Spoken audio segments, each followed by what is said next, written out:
Beyond the buzzer, inside the game, this is Sports IQ with Larry Smith.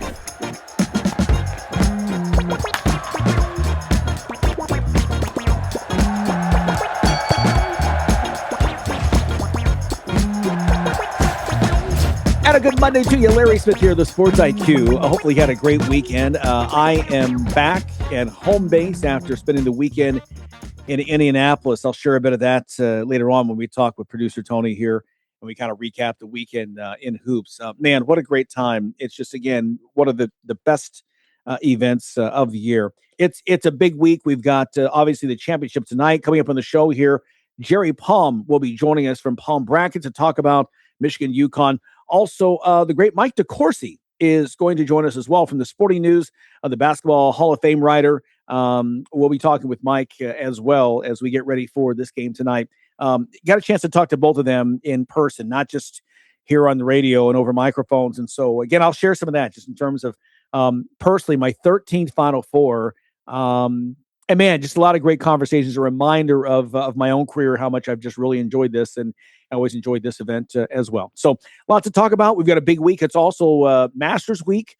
We're getting ready for things in Augusta National. So tomorrow on Tuesday's show, we'll have Stan Autry joining us, the Atlanta Journal-Constitution, talking about golf. And again, keep in mind, remember, no Tiger, no Phil at the Masters this week. So that's coming up. Okay, let's get some headlines for you. The women's college basketball championship game pitting UCLA against South Carolina.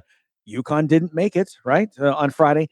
We need to remember this for a long time because we never see this again in college sports. UCLA, 6 seniors on their roster. And in the time of NIL and no transfers on this, think about how rare a feat that is. 6 seniors came in together at UCLA, hoping to go out on top. The Bruins came into the contest having won 29 straight. Their one loss coming to Texas back in November. In this title game in Phoenix, those 6 seniors combining to score all 79 points for the Bruins on the way to a surprisingly easy 79-51 win over the Gamecocks. They're led by Lauren Betts, Kiki Rice, Gabriela Jaquez, and they led from start to finish. Coach Corey Close getting her first national title in her 15th year with the Bruins, and it's UCLA's first championship in the NCAA era. Remember, the Bruins were, when they were the Lady Bruins back in the day, they ruled the roost in the women's game back in 1978. Ann Myers, she later became Ann Myers Drysdale. Her brother Dave played basketball for UCLA as well. They beat Maryland for the AIAW Women's National Championship. That was back before women's basketball was recognized by the NCAA. So UCLA, the Big Ten winning there. The Big Ten can win in the men's as well tonight. Michigan versus UConn. Huskies going for a 3rd title in the last 4 years.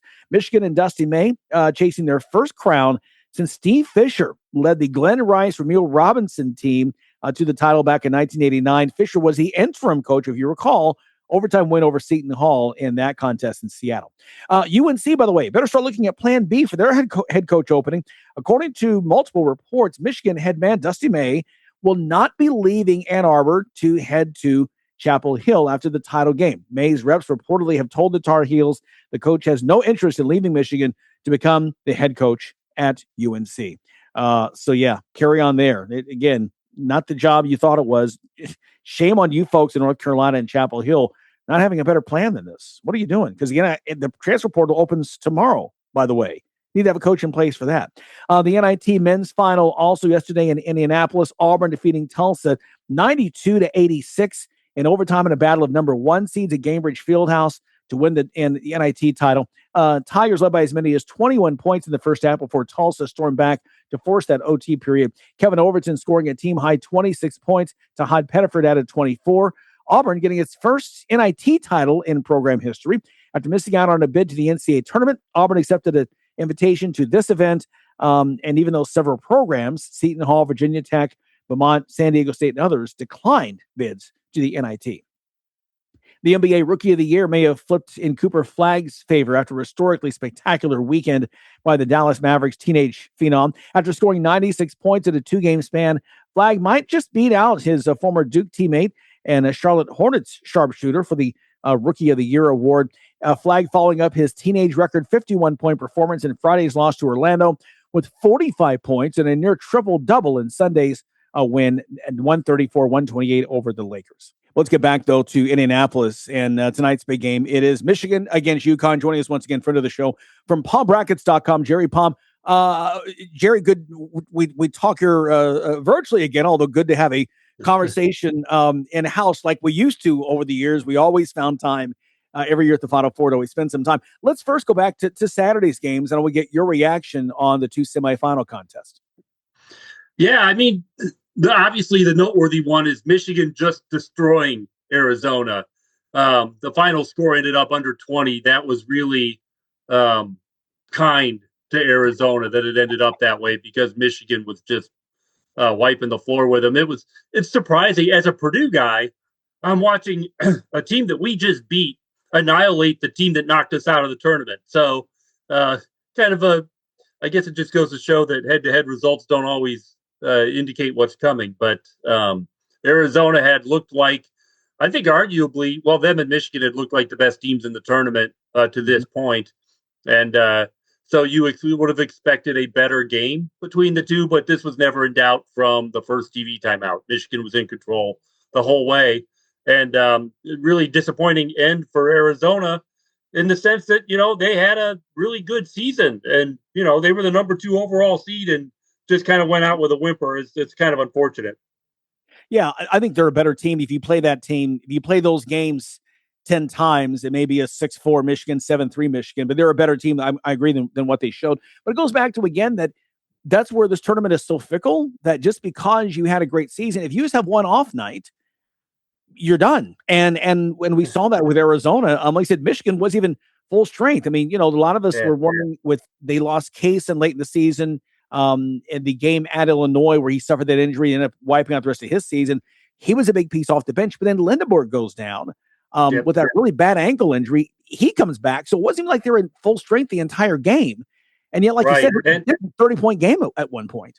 Yeah, it was just really surprising to see an Arizona team that was pretty dominant all season long as well just get run off the floor.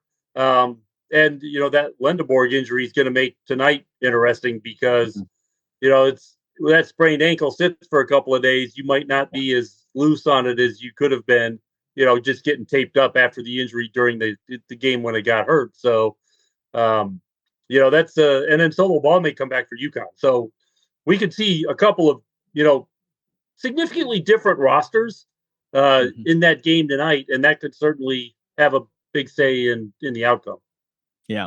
And the other game before that, UConn beating Illinois, that was a game that I think, again, the Huskies, we're going to talk here in a moment about just how unique they are in this decade that we're experiencing historic parity in the NCAA tournament and in the Final Four, that they're making their third trip now and a chance to get their third title in 4 years.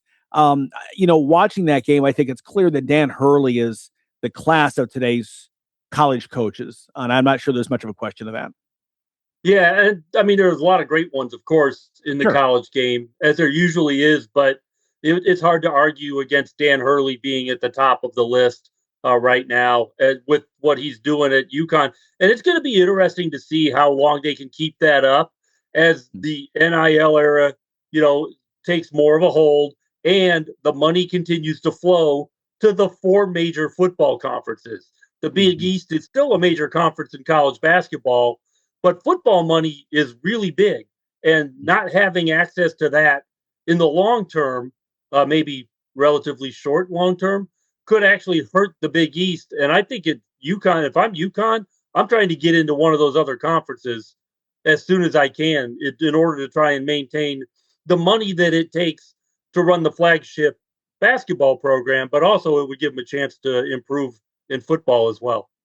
Yeah, that's a really good point. I think, and you're right, you've got a guy like Alex Caravan, who's been there forever. Solo Ball has been there forever. They go get, Silas Demery from Georgia in the transfer portal. I mean, Mullins, of course, top recruits. I just think this is a team that I was really impressed with what they did. We talked about Illinois being a finding their defense in this tournament, and they held UConn to their third worst shooting effort of the season. There were only other 2 games where they shot that poorly, was in the late season upset when they played at Marquette, and then against St. John's in the Big East final. But on the other end, it was also UConn. I saw a great stat where somebody, I think it was maybe ESPN Research, in the last 3 seasons, Illinois' 3 lowest point totals are all in losses to UConn. So the Huskies certainly have Illinois' number. Yeah, they do. And well, they have a lot of people's number. So, Yeah. it's not just them. You don't get to be where they are as a program without beating just about everybody in front of you. So it's a real credit to what they've done there under Coach Hurley. And even before that, they've been good for a while. So Dan Hurley didn't invent good UConn basketball, but he certainly has carried it on and even improved it. And that's saying something. Yeah, what is it about this program that here they are chasing their what would be their 7th national title all in the past 30 years with 3 different coaches? They usually win them not as a 1 seed. I think of the 4, only 2 of the 6 were as 1 seeds. And yet there's just something, there's some magical pixie dust that gets sprinkled on the Huskies every March. What is it about the culture of this program that they find themselves in the final weekend in the title game so often, where so many great coaches and very good programs never get a whiff of this? Yeah, it's just part of who they are, and I think that it's one of those things where success breeds confidence. So even if the regular season hasn't gone entirely your way, it can't go too badly, or you're not making the tournament. And even if they're winning, they're not winning as 8s very often. That's although I think that happened once. But they won as a 6. But they're winning as a high seed, if not a 1. So they're usually really good teams anyway, and they just have to step things up a notch, or maybe get a little bit of luck in front of them in the bracket, which the vagaries of single elimination tournaments can give that to you. But I don't mean to suggest that any of this should be discredited. It's just this is a program that is ready to go when the lights come on in March, and it takes a lot to get them out. Yeah. Yeah. Well, they're shooting again. I mean, they again, very poor shooting, went away from Terrace Reed in the second game, the second half, and yet the 3-point shooting was there. So much about the dome shooting and not being used to that. I don't think anybody else played none of these teams played in domes in any of the point, and yet they came out and hit the 12 threes, and they're right there. So looking ahead to tonight now, Michigan the favorite. It just feels like they're a team of destiny right now. Does the Big Ten finally break through and end this 26-year national championship drought? I would say that depends largely on the health of Axel Lendeborg, who's so important to that team. He's kind of a Swiss Army knife kind of guy. He can play all 5 positions if he has to. Now, he doesn't play the point very often, but they might, throw him on the point guard of the other team on defense every once in a while. We saw him try to do that with Braden Smith in the Big Ten tournament final. That's a guy that's so important to what they do that if he's not 100%, but it can go, fine. Then I still like Michigan. If he can't play at all or gets hurt and goes out, then I think it's going to be an uphill climb for Michigan. As talented as they are at other positions, I just think that he's really important to everything that they do. Yeah. He's a special player. I mean, no question. He should have been the Big Ten Player of the Year as he was. You see him out there. He's a man among boys. You really wonder how he's not a top 5 pick being projected in the draft. I mean, he's that much of a difference. The NBA just has different standards. They do. They just, it's like Zach Edey's the 2-time Player of the Year in college basketball, and a lot of people were wondering if he could even play in the league. Yeah. Of course, he ended up a top 10 draft pick, and if he ever gets healthy, he's going to be really good. But it just goes to show that the NBA, you can't judge a college player and that person's career by what the NBA thinks of them, because they're not the same thing. Yeah. Yeah. No, you're exactly right. Talking with Jerry Palm, palmbrackets.com, a longtime college basketball writer, analyst. As we finish up this season now, and we close the book again on another chapter in the NIL era, transfer portal era, the portal enters tomorrow. What are you looking forward to as this evolves and slightly changes each year? What are you anticipating here in these next few weeks as teams, players already beginning to announce they're going to enter the portal, and teams beginning to get checkbook outs? Yeah, checkbook out to write those checks to get those players. Yeah, I mean, and some of these guys are going to go in the portal and either end up back at their school because they're just exploring to see if there's better options out there, or they they don't get picked and they don't want to go back to their old school and they're in some kind of limbo, but or they try the NBA.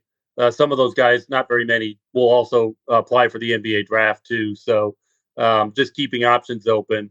But it's, the transfer portal is something that you've got programs that have to build that way, and it's programs like Purdue, for example, and I would put UConn in this as well, where you have stability on your roster from year to year to year. And the transfer portal isn't much of a factor either way. Maybe get someone to fill a hole, but you're not replacing big chunks of your roster at places like that. That's now the outlier. Programs like that are the outlier anymore. Everybody's, got half their team in the portal, and everybody's trying to fill holes and hope some of those guys come back, and it's chaos. I'm glad I don't have to follow the transfer portal for my job, because that would be crazy. The brackets are hard enough.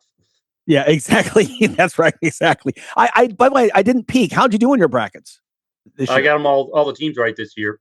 Did you really? Reasonably well on the seats, so pretty pleased. Okay. So all 68, and you've done that several times before. I mean, this isn't the first time you've done it. No, about half a dozen or so. Okay. Yeah. It'll get harder when they expand to 76. And they've got Division II teams in the tournament or something, because they're going to run out of Division I teams. Exactly. Your thoughts on that? That's inevitable. It feels like here in a couple of weeks. I probably have said this to you before. I am steadfastly in favor of going back to 64. Somebody had tweeted out, and I retweeted it. And I'm not the only one that's gotten a lot of attention. Some Michigan fans were talking and said, "Gosh, if they expand to 76, and we'll have Indiana in the tournament. Who wants to see that?" And of course, referring to this year's Indiana. If Indiana's good enough, fine. But it's here's the thing. No one's going to pay attention to it until it gets to 64. Like, if you're someone who pays attention to March Madness to fill out a bracket, no one's filling out a 76-team bracket. They're going to fill out a 64-team bracket when they get to 64.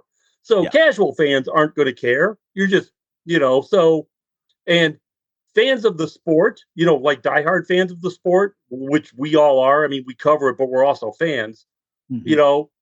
We hate it. Everybody hates it except the NCAA, and assumingly the membership, who would have to approve such a thing. So, I just say I'm about ready to say just go to high school and let them all in. Who cares? Yeah. If you're gonna put in teams that have no chance of doing anything to anyone but themselves, then you might as well just let them all in. Yeah. To me, it's a TV grab. You have all these channels. We got to find ways to get more games on. How much does TV want to show those games? I know they have to show those games, but how much money are they willing to spend to show those 8 teams playing games in Dayton? They can't even do it all in Dayton. They have to get another site. Right. So it's just I'll never understand it. But pretty much everybody outside of the NCAA and the schools hates this idea. Yeah. Almost everybody. Yeah. But I'm with you. 64 is still a nice number. The 68, we had the VCU story, and that's been the very first years ago. Yeah. We're not going to have the bigger that pool gets, the less likely that's going to happen. Right. Yeah, I totally agree. Want to get your thoughts before I let you go about the executive order signed last week. 5 to play 5. I'll be honest, I was so busy in Indy, I didn't really dig into it. Does that come to pass, or is that sort of window dressing? I just think that's bluster. Yeah. It's not going to hold up in court. I mean, the NCAA, had rules like that didn't hold up in court. So, the reason why we've got this wide open thing is that judges are probably not going to let that kind of a thing stand up. So for me, it's just performative. Yeah. That's what I felt. Wanted to get your thoughts on that. So here we are, transfer portal tonight, the championship. We think Michigan, if healthy, is the advantage. I would very quickly, your Purdue team, you're losing that trio of seniors who have been so fantastic. Matt Painter, Purdue is a team that doesn't get deeply involved in the portal and all of that. What's next for the Boilermakers here this summer? Yeah, assuming that they don't lose anybody that's noteworthy anyway. They've got a really good recruiting class coming in. We got to see Luke Ertl at Hinkle the other night in the high school 3-point competition, which he won Player of the Year in Indiana this year. So Purdue's still going to be strong. It's just not going to be as veteran this year, but you're still going to see guys on the floor that have experience playing. CJ Cox has started since he walked in the door. Other guys are going to get a chance to start that maybe haven't, but have played a lot. So, Purdue's going to be fine. And one of the things that makes them fine is the consistency of the roster and the consistency of the program. And as long as they can maintain that, then I think Purdue's always going to be at least competitive and an NCAA tournament level team. Yeah, very fair. We'll leave it there. Jerry, enjoy the game tonight, my friend. Great to see you. I know you're probably off travels again here, you and your wife. Be safe, and we'll catch up with you soon. All right, thank you. All right, thanks, buddy. Appreciate it. Jerry Palm, once again, palmbrackets.com. Be sure to check that out. Man, he's the OG. The OG, baby, when it comes to brackets. So be sure you're there. And no surprise, he had another great year picking the field this year. Much more to come from Indianapolis. We've got more on the way here on the show. Stay with us. It's the Sports IQ with Larry Smith. Those old golf clubs sitting in your garage right now, there's a good chance they're worth real money. That driver you replaced, those irons you upgraded, even that putter collecting dust. Golf Roots lets you trade them in for cash or credit toward your next set. And right now, Sports IQ listeners get exclusive offers. Take $20 off any order over $100 with code SIQSALE, or get a 15% bonus on your trade-in value with code SIQTRADE-IN. That means the clubs in your garage could be worth even more. Golf Roots is on a mission to make golf more accessible, offering high-quality, pre-owned name brand clubs for every skill level. And if you're just starting out, the Just the Roots starter set is one of the most affordable ways to begin, with full trade-in credit when you're ready to upgrade. So don't let your old gear sit there losing value. Go to golfroots.com and see how you can start or upgrade your golf journey today. Use code SIQSALE for $20 off or SIQ Trade-In for 15% extra when you trade in your old clubs. That's golfroots.com. Golf Roots. Upgrade smarter. Are you tired of your website making your business look bad? Is your current web developer dropping the ball? Let's face it, if your website isn't making you money, it's broken. Let Neon Rain create a website that turns your visitors into customers. Neon Rain has worked with hundreds of businesses across North America, building custom websites and applications with modern designs that are easy to update and work well on mobile devices. They can do it for you too. What sets Neon Rain apart? They actually deliver on their promises. Call today for a free consultation. 303-957-3092. That's Neon Rain at 303-957-3092. Or visit them at neonrain.com. You're listening to Sports IQ with Larry Smith. Mentioned before I was in Indianapolis, man, 70,000. We'll talk more about that in a minute. But a couple of things I want to get out there. 361 schools in Division I basketball. Only 4 reached the Final Four. So it's about 1% of college basketball gets a chance to play in the final weekend. We've talked before, there are 20 different teams, different schools that have played in the Final Four in this decade. That's about 5% of Division I basketball. So if your school has been in it, you are among the creme de la creme in this. 20 schools in the Final Four overall. Only one team has made multiple trips to the championship game, and that is UConn. Already 2 titles, going for a third tonight against Michigan. When we talk about it again, where I'll be honest, I've kind of said they're a new blue blood. I think right now they are the blue blood. There's nobody else even close. You can say that Houston and Duke have both made multiple Final Fours this decade. They're the closest, but 10 different teams have reached the championship game now that Michigan will be in it tonight. And only one team in the entire country has been there more than once in this decade since COVID, because the 2020, of course, was the tournament was canceled because of the pandemic. And that's UConn. It is just win or lose tonight. It is unbelievable what that program has done in this age of college basketball, where, again, the name of the game is go get yours. And yeah, there you go. Hey, let's get a couple of baseball headlines. We've got our next guest coming up here in just a couple of minutes. How long does anyone think it's going to take before Tony Vitello starts wishing he was back at good old Rocky Top, huh? Giants first-year manager ejected for the first time in his major league career Sunday during San Francisco's 5-2 loss to the visiting Mets. Vitello, who was a head coach at the University of Tennessee last season, arguing with the plate umpire and the third base umpire in the seventh inning after a player was ruled out for running inside the designated lane on his way to first base. The slow roller that the reliever grabbed through to first, who dropped the ball. Giants were leading 2-1 at the time. Giants just 3-7 on the season, a mere 1-6 at home there in the Bay.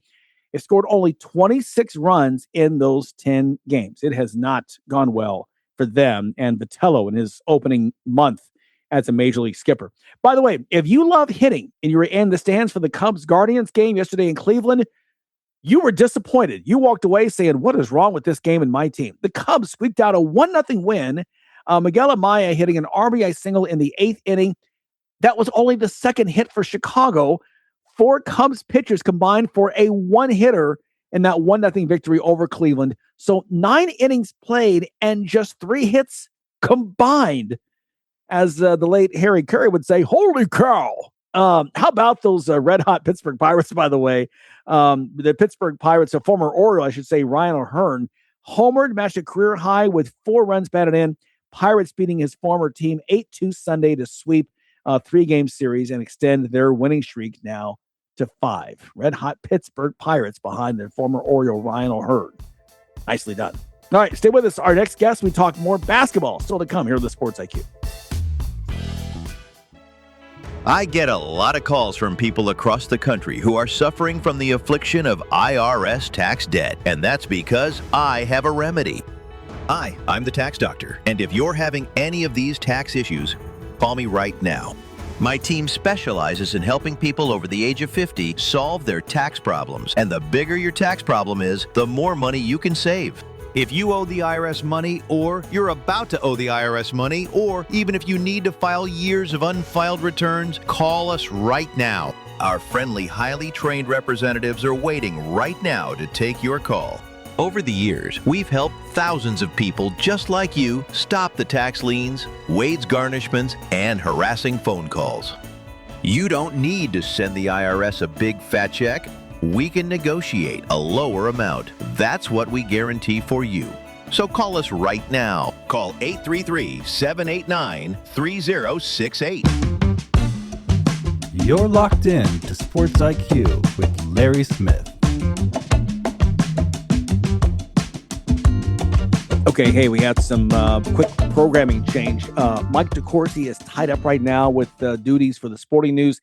He cannot join us, but he promises he will come on the show later this week, and we'll talk about this title game after the fact, so we appreciate that. Listen, Mike has been such a great friend and great friend of the show. I will tell you, every time I reach out, he always comes through, and so we appreciate the time he spends. Veteran of the game, there's no question, but we have another veteran of the game and producer, Tony, as well. And Tony, I want to talk a little, we're going to make our predictions here after commercial break, but want to talk about the coaching vacancies in North Carolina.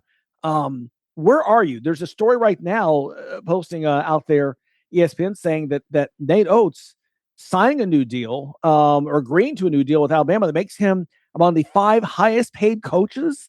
Look, Nate Oates is somebody that when the Kentucky job came up last year, his name was there. He said no. UNC job comes up. Whether he was reached out officially or not, we don't know. But again, his name tied to that. He said no. If you're North Carolina, the hubris of the blue blood to think that you're a big enough deal, but everyone's saying no to you right now. Yeah, you've been, officially or unofficially turned down by 3 of the biggest names in college basketball. Oates, Tommy Lloyd, and Dusty May all have said, we're not leaving Red. And the surprising thing for me might be Nate Oates, because look, I'm not taking anything away from Alabama in any way, shape, or form, but you're the basketball head coach at Alabama. You're always going to play second fiddle to football. That's just the way it is. You talk about a blue blood football program, it's Alabama. you're always going to be number 2. You're something to do as they wait for spring football at Alabama. Right. And if it's true that he turned them down, a chance to go to one of the preeminent programs in the history of college basketball, that tells me there's some issue behind the scenes there at North Carolina. I know they want to break away from the Dean Smith, blah, blah, blah tree, but I don't know where they go from here. You've been turned down by 3, unless you've got the best plan B ever in the history of sports management hiring ready to go, and you're going to pull that trigger in the next day or two. Each day that passes, this looks worse and worse for Carolina. Yeah. But here's the thing. Guess what? Alabama, Arizona, and Michigan have all reached Final Fours since North Carolina has. So it goes back to, again, in terms of the parity here. And to your point, if Billy Donovan is not your guy, I'm not sure what we're doing here, because the transfer portal, as you've talked about, opens tomorrow. I mean, teams, we're seeing reports. We just saw, just as we were talking earlier today, John Blackwell of Wisconsin entering, Michigan in the mix, Illinois in the mix. His dad, Glenn Blackwell, played for Illinois. So there's the type of player, a high usage, high scoring shooting guard that in any other time would be highly desired by a North Carolina, possibly. But you can't you can't pull that trigger until you know who's going to be your coach and what's your style of play going to be. If it's not Billy Donovan, I'm really curious where they go with this, because now it's clear you're going to a plan C if it's not a Billy Donovan. Yeah, I mean, and I'm still trying to figure out what is the lure for Billy Donovan. Does he really want to go back to college coaching the way it is now, or does he stay in the NBA? Yeah, he hasn't achieved everything he's wanted in the NBA, but he hasn't been horrible either. He's been a solid, good coach. They get to the playoffs, do their work. I'm not sure coming back to college is what he wants. If you're going to, I guess there are worse places to go than Carolina, but is that really what he wants? And by now, can you find an up-and-comer? Because most of the up-and-comers who were eliminated early in the tournament have already been spoken for. They're already signed contracts at other places. Yeah. So who else can you go after out there? Do you try to draw, somebody else away from a big name program? If so, where? I mean, I'm not sure. Pitino just re-signed a deal at St. John's. He's not going anywhere. So where do you go if you're North Carolina? I mean, it's just sad to think of them having to scramble around to try to find a coach at this point. Yeah. Yeah. And when you think about it, I mean, do you go with a Mick Cronin at UCLA? I'm trying to think of what's that name you can bring in. Mark Byington at Vanderbilt's already signed an extension, but would you pay that buyout that I think is close to $10 million to bring him back? I mean, he played at UNC Wilmington. He's got some Carolina ties. But you've talked about it when you're North Carolina, you look, I mean, you had Dean Smith there forever. You tried going there internally. It didn't work out for you. So you go off and get a Roy Williams, right? A guy who's in the Carolina pipeline, who had already made multiple Final Fours at Kansas. I mean, in fact, the year that all this happened, he was in the Final Four taking questions, and they lost in the title game to Syracuse. But we talked last week again about, of the last 10 Final Fours, of the coaches in the last 10 Final Fours, not including this one, going into this weekend, of all the coaches in the last 10 Final Fours, 40% are no longer in coaching. So again, if you're trying to get that coach that that's got that cachet on his resume, got that street cred, they're hard to find. Brad Underwood of Illinois has got basically a national non-compete. Dusty May has said no. Tommy Lloyd has said no. Dan Hurley, we've said already, is the coach of the Blue Blood today, right? Going for a third title in 4 years tonight. He's not going anywhere. Bruce Pearl's retired. John Shire's not going anywhere. Kelvin Sampson's close to retirement. Todd Golden of Florida, if you reached out to him, we know that he said no. Matt Painter's not leaving Purdue. I mean, Brian Dutcher's not leaving San Diego State. I mean, I'm going through the list of all the coaches over the past few years. Mark Few's a lifer at Gonzaga. Do you grab Scott Drew, who won the title in 2021 but hasn't reached the second weekend in 5 years since? Chris Beard, Ole Miss. I mean, I'm not sure where you go with this. Well, that's the problem is if you're North Carolina, I mean, look, I understand why you decided to move on from Hubert Davis, but you've got to have a succession plan in order. You can't just be, throwing darts at a board and hoping for the best. When you decide to move on from a coach, you better have. Otherwise, it kills programs. You can look out through the history of college football in the last 30 years. Teams that, fired a coach and went, okay, now what do we do? Oh, yeah, I guess we should have a list of who we want. And will they actually come here? And when people start saying no on a regular basis, that they don't want to come there, as a Notre Dame fan, I've been there. That starts happening. Bad things start happening to your program. And if you're Carolina, it's not like you can fall back on the football program. Yeah, you got Belichick, but he didn't do so hot his first year. So where do you go from there? I mean, those are a lot of decent names. Do you try to draw somebody out of retirement? Do you go after a Jay Wright and just throw open the checkbook and say, write a number down, make Jay Wright say no to you? Would he come out and do it? I don't know. That'd be one place I would try, because the guy has the cred to recruit. He has the cred to coach. He's got the results to show for it. Maybe that's an answer. Yeah. And maybe I'm with you. To me, if not Billy Donovan, Jay Wright makes the most sense in terms of everything he brings as a person, as a coach. But yeah, just feel like they're in scramble mode right now. So North Carolina, they were out one and done. They first round upset to VCU, what feels like now a couple of months ago. It was so long ago. We've been talking about this because, as you mentioned, Hubert Davis lost his job shortly after that. So we're about to finish off this 2025-26 season. Tony, what stands out to you in these past 3 weeks here as things you'll take away and never forget about this tournament? There were some really great ball games in this tournament. Some of those are the ones that Wisconsin game that they wound up losing by a point. They played really well in High Point, getting that win. It was nice to see, that higher seed team, that number 12, even in this era of NIL and transfer portals and everything, be able to get that upset win. I really wanted to see Bruce Thornton get a win in this tournament after 4 years at Ohio State. Sadly, it didn't happen. Ohio State went down to TCU, but along the way, there were just a lot of really good ball games, really close ball games that you didn't expect. UConn, Michigan State was a fantastic basketball game. We've seen some really good action. We've seen some blowouts, yeah, but Iowa upending Florida the way that they did, UConn getting past Duke the way that they did. We've had a lot of great moments that you'll be able to think about in years going down the road from this tournament, when you look back on how it all played out.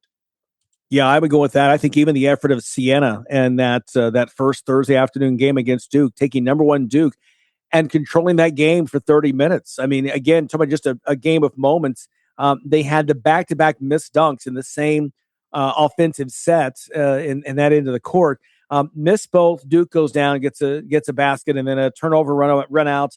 All of a sudden, what would have been a 15-point lead is down to 9, and Duke ekes out the win 71-65. That was a game for me that really stood out as well. The other ones you mentioned, I thought, again, Florida, the defending champs, looked so strong down the stretch. Laid an egg against Vanderbilt in the SEC semifinals, but otherwise, they looked unbelievable and on their way to a possible repeat national title.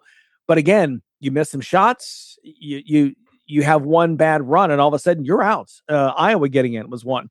Great stat, I thought, watching the games there Saturday night, Arizona and Michigan and Illinois and UConn. I saw a great stat later with the Illinois-UConn game. UConn, Braylon Mullins hitting three-pointers, the freshman who didn't play much when they beat Illinois back on Black Friday, came up big in this game and was in double digits. And then Keaton Wagler of Illinois, we talked about again, how impressed I am with Keaton, and we'll talk more about that later. The things that he's done as somebody who was a recruit that was overlooked. Keaton Wagler goes for 20 points, 8 rebounds. The two of them combined, it was the first time that two freshmen went head-to-head and both had 15-point games in the Final Four since Jordan versus Ewing in 1982. Wow, that is impressive. I hadn't realized that. And that's the other thing you take away from this tournament is all the great performances by freshmen this year. There were so many freshmen leading their teams, whether it was Acuff out there or Nate Ament at Tennessee leading his team. Depensa didn't last long in the tournament, but what a fantastic season he had. Daryl Peterson over there at Kansas. I was just looking at one of the draft boards the other day, some guys doing NBA mock drafts already, right? And you may go 10 picks before you get somebody who's not a freshman. Right. Being taken, the top 10 picks of the NBA draft could all be freshmen. That would be something that would be pretty impressive to see. Yeah, and that's impressive. Not so much because underclassmen have been pushed out before, but international players have taken the place of the seniors, and they come in where you have a lot of times you'll have 3 or 4 easily, and then a couple of upperclassmen. That's not the case. And all these players, I mean, we've talked about Wagler, where he may go. Darius Acuff Jr., Kingston Flemings, all 3 are top guards that are going to go top 10. And then, of course, Cam Boozer and Jaden Bradley from Arizona could crack the top 10. AJ DeBonsa from BYU, I think, should be number 1. Caleb Wilson, North Carolina. Darren Peterson, if he answers the question in terms of his health. And that's just to name just a few. I mean, getting to the kids from Arizona, Braden Burries and Koa Pete and those guys. So yeah, it's unbelievable. The one thing, Larry, that we saw, you talked about the international players. If there's something that's really good that's come out of the NIL era, is that those international players don't have to come right away into the NBA draft and sit and not get playing time. They can come to a college situation. Yeah, they're still getting paid in their NIL money, but like the Avicic brothers, they probably would have been 18-year-old picks in the NBA. They would have had to be stashed somewhere for 3 or 4 years. You never would have heard about them. And maybe not they make it in the NBA. But now they've had to play against NBA caliber players in college for a couple of years. And maybe that helps their stock when they do get drafted, in the future and maybe make some rosters. You've seen a big influx of these guys that have pedigrees in Europe getting to play in college. And if you're looking for a bright spot of NIL, that's a bright spot to me. Yeah, absolutely. And to see these players come in, like you said, get the additional talent, the additional coaching. And it's not just, for years it was really Gonzaga and like St. Mary's cornering the market on that. But now we see teams like Arizona and BYU and Illinois with the Balkans. I mean, it's one where, and even more, we're going to see even more of that coming over. Some say, they're taking scholarship spots for American players. It's a global game, and you go out and get players where you get them. And I don't have a problem with it, to be honest. Yeah, great stuff. Okay, we'll talk more about the men's tournament, make our picks, and also what happened in Phoenix this weekend with the ladies Final Four. That's next. Do you want to save money on your next flight? Then pick up the phone and call. That's right, call. Because the best prices on airline tickets are not online. They're with SmartFares. See, SmartFares has special deals with the airlines. When they have unsold seats, they use SmartFares to fill them. So you get airline tickets at ridiculously low prices. They have access to great prices and discounts with over 500 different airlines, plus 300,000 hotels and rental car companies. Their prices are too low to publish online. The only way to learn more is make a free call. With the extra money you'll save, you can book another trip or treat yourself to dinner or shopping. So stop searching all of those travel sites to find the lowest price on your next trip. Let one of our SmartFares expert travel agents find the best prices for you. Call SmartFares today and get the best price on your next trip.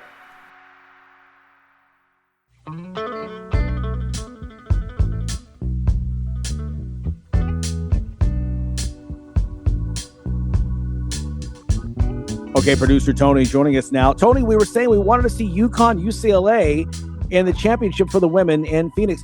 Did not happen. Gino Auriemma, what are you thinking Friday night?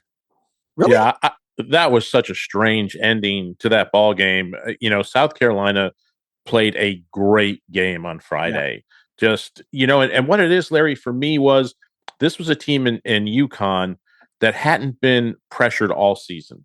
Mm-hmm. They hadn't had a game they had one game with less than 10 points. In their 54-game winning streak, the average margin of victory was 36 points. Yeah. Most of your starters are used to, taking a rest midway through the third quarter. So you're not used to playing that whole game. You're not used to the pressure thing. I think it finally caught up with them, and South Carolina played a near perfect ball game. Yeah. And then they ran up against a buzzsaw against the Bruins on Sunday. UCLA, like we said before, congrats to them and the Big Ten, the long win streak, the seniors coming through, getting it done. Coach Close. We talked about wanting a team to break through, right? It's been UConn, South Carolina, before that Tennessee, LSU in the mix, Baylor when Kim Mulkey was there. Now we get a West Coast team, UCLA. Hard to believe. I didn't realize it'd been that long. I was actually in grade school the last time UCLA won a women's national championship. Yeah, I was in high school the last time they won that championship, but it was nice to see them win. And I love what they accomplished with those seniors. I mean, it's just so historical to me. And look, I'm a history guy as well, as a sports fan. And this was historical. You are never, ever going to see something like that again in the college sports world, where 6 people, whether it's men or women, stay together for 4 years, not in this NIL, not in this transfer climate, and do what they were able to do. Hats off to them. They played a fabulous game yesterday. Even when Lauren Betts went out, they increased the lead when she was not on the floor. It was just really interesting to watch. Felt bad for South Carolina. You never like to get on that big stage and not compete, but they just couldn't hit shots, and it was over. It just snowballed after halftime. Yeah, it just took off from there. So UCLA, the champion. So the Big Ten ruling the roost in football, in women's basketball. They can complete the trifecta, if you will, tonight in basketball. Michigan taking on UConn. I was mentioning earlier about this, 70,000 plus there in the stadium. It just was kind of crazy to see just how far away the court was and the people who spend money. You and I were talking, adding it up before the show. If you just have you and one other person, you're paying $600 a pop per seat. That's $1,200. Probably another $400 for per night for 3 nights. If you want to be within walking distance, another $1,200. So you're $2,400 in before you hop on a plane or buy any food. You're kind of squeezing out the little man in doing that. By the way, these prices are in the upper deck. These are not primo prices down low. These are upper deck, way high, where you're watching on the Jumbotron because the court is so far away. Yeah, and I saw some people put some stuff on Facebook from their seats, and it's ridiculous. You're like watching ants down there. Yeah. You can't see the game. So, I mean, yeah, you're there and you're in the arena, and that's wonderful. But look, I may sound like the grumpy old man, but I miss them playing in college basketball arenas. I miss playing in places like the Pit, like at Rupp, like Assembly Hall, all of those places that had hosted Final Fours. That's what I miss. I understand you get more people with more money, blah, blah, blah. I get it. It takes something away from the games to me. Yeah, no, I can't argue with that at all. No question about that. So tonight, 70,000. It is Michigan, UConn. We talked about the Huskies vying for their 7th national title overall, 3rd in 4 years under Dan Hurley. Michigan has not won a title since Steve Fisher took over for Bill Frieder on the eve of the tournament, and the interim coach then winning 6 in a row, knocking off Seton Hall in overtime in that game in Seattle. Much different team, much different era right now, but it feels like, I know Yaxel Lindenberg, his health is a big concern, but in Yaxel we trust. Even, and he's going to play, you know that, but even without him, they still managed to hold off and dominate Arizona in the national semifinal, even when he was in the locker room getting worked on. Yeah, I mean, I just like this Michigan team. I remember you and I speaking back in November after we watched Michigan at that run at the tournament out there in Las Vegas. And I was going, if they keep this up, there's nothing going to stop this team. And, they've had some bumps along the way. They lost a few games here and there in the Big Ten, not many, but they just look like a complete team. Getting Cadeau was a stroke of genius for Dusty May. He's given them that point that they needed, that headiness to run the team. And up front, they're just dominant. I understand Reed is very good on the inside.